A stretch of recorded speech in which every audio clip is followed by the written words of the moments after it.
تماشے کے لیے خاک پہ رکھی ہوئی ہے،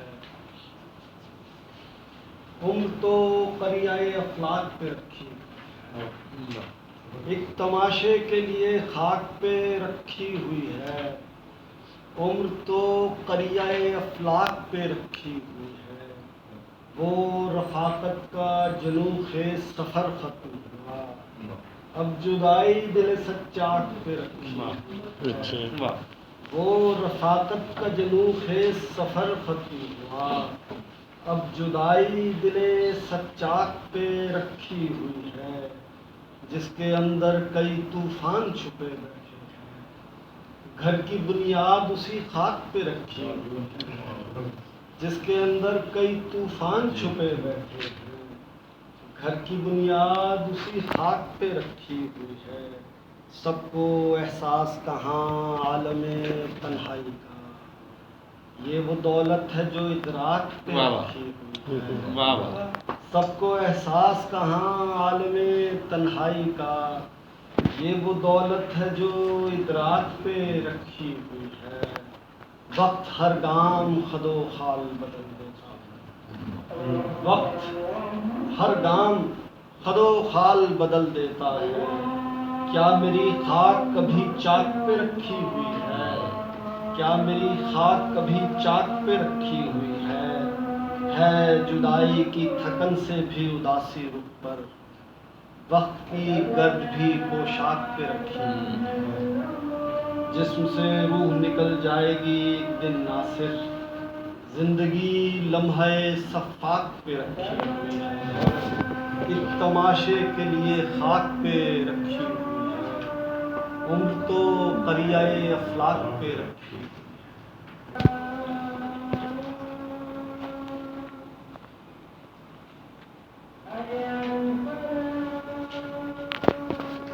ناصر اقبال کی ایک عمر ہو گئی شعر کہتے ہوئے،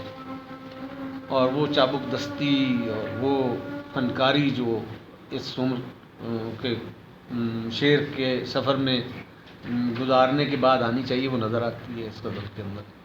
اور اس غزل میں کم از کم 3 شعر بہت ہی خوبصورت ہیں، اور غزل کے اندر 3 اشعار کا انتہائی خوبصورت ہونا جو ہے وہ ایک بہت کامیاب غزل کی نشاندہی کرتا ہے۔ مجھے سب سے اچھا جو شعر لگا، سب کو احساس کہاں عالم تنہائی کا، یہ وہ دولت ہے جو ادراک پہ رکھی ہوئی ہے، جو ادراک کا اور جان لینے کا عمل جس طرح سے انسان کو تنہا کرتا چلا جاتا ہے انسان کو، یہ اس حوالے سے وہ ان مضامین کے اوپر لوگوں نے بات شاید کی ہوئی بھی ہے اور ہوتی بھی ہے۔ اب نیا خیال تو ہم کہیں سے، نئی تو کوئی چیز ہی کائنات میں اندر نہیں ہوتی، یہ جو شاعر کا انداز بیان ہے وہ اس خیال کو نئے طرز سے لانے کا جو رویہ ہے وہ شعر کو بڑا یا چھوٹا بناتا ہے۔ یہ بہت ہی خوبصورت شعر ہے اس غزل کا، اور ایک تماشے کے لیے خاک پہ رکھے ہوئے اس غزل کی خوبی یہ ہے کہ اس کے اندر پہلے سے لے کر آخری شعر تک ایک لنک بھی نظر آتا ہے، ایک تسلسل کی کیفیت ہوتے ہوئے بھی نہیں ہے، اور ہر شعر اپنی اپنی جگہ کے اوپر بھی پورے کے پورے معنی دیتا ہے۔ اس غزل کے کسی بھی شعر کو الگ سے اٹھا کر اگر ہم رکھ لیں گے تو وہ بھی اپنے پورے کے پورے معنی دیتا ہوا ہمیں نظر آئے گا، اور یہ اس غزل کے اندر ایک لنکڈ، ایک موتی کی لڑی میں پروئے ہوئے جو موتیوں کی طرح سے بھی ہمیں یہ غزل نظر آئے گی، لیکن ہم یہ نہیں کہہ سکتے اس کے اوپر غزل مسلسل کا ٹپا بھی نہیں لگایا جا سکتا ہے اس کے اوپر۔ اس کو ہم خالص غزل کے طور پر، خالصتاً جو غزل کا ایک حسن ہے کہ تمام اشعار اپنی اپنی جگہ پر اپنی انڈیویجولیٹی کو برقرار رکھتے ہوئے آتے ہیں، یہ تمام کے تمام اشعار جو ہیں وہاں اس کے اوپر، اور پھر اس کی جو ٹریٹمنٹ ہے، اس نے جس طرح سے اس کے اندر اشعار میں لفظوں کی جو نشست و برخاست ہے، اس میں ہم کہیں پہ بھی یہ نہیں کہہ سکتے اس غزل کے اندر کہ فلاں جگہ کے اوپر کوئی لفظ جو ہے وہ فالتو آیا ہے، یا وہ اس کی جو نشست ہے یا اس کی وہ اس کے حسن کو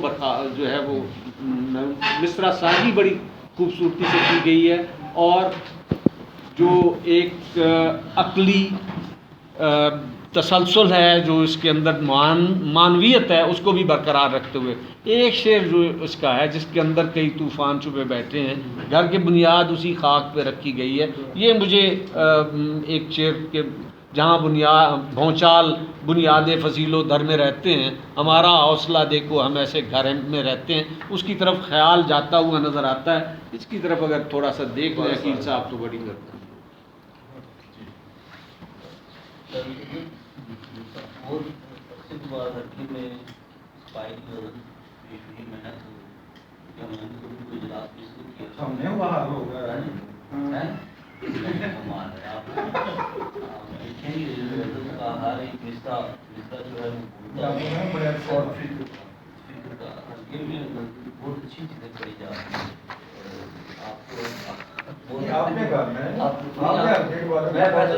آپ بہت عرصے کے بعد آئے، آپ کو تو ہم بلاتے رہتے ہیں،